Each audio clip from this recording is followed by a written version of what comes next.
इसका recording studio Ekangar Sarai. DJ Kundan राज।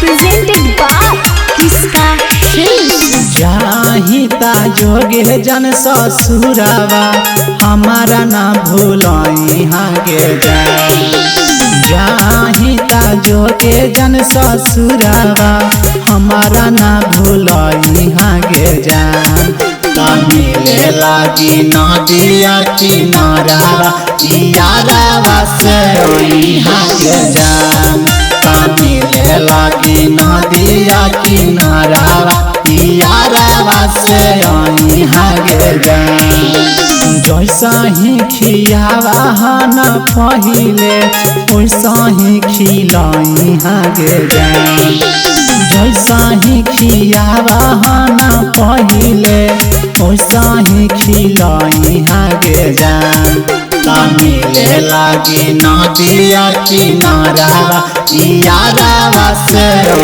हागे जान मिले लागी नदिया किनारावा यारावा से हागे जान।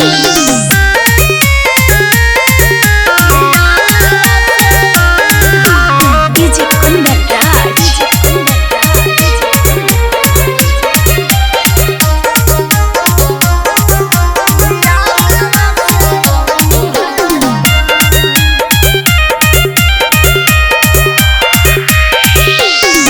कौनो बहाना करके आ जाए जान गे तोरे में बस कौ हमर पारान गे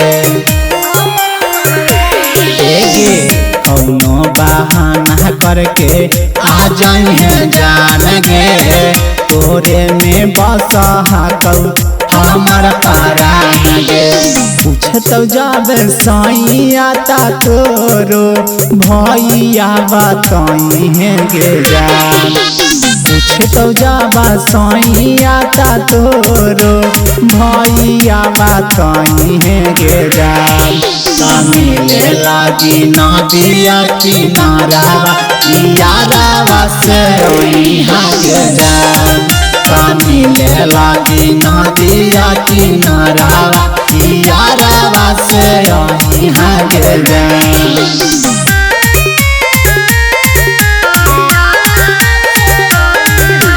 डीजे कुंदन राज।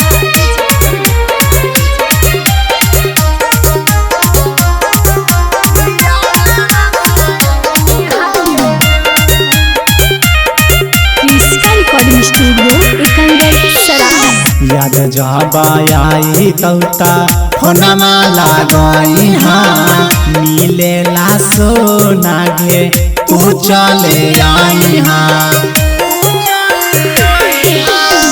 याद जब आई तौता फोनमा लागई हाँ मिलेला सोना गे तू चले आई हाँ आयुष राज से कोई हन जे बादा तू निभाई हागे जान डीजे कुंदन से कोई हन जे बादा तू निभाई हागे जान मिले लागी नदिया किनारावा यारावा से हागे जान मिले लागी नदिया किनारावा यारावा से हागे जान। इसका रिकॉर्डिंग स्टूडियो एकंगर सराय।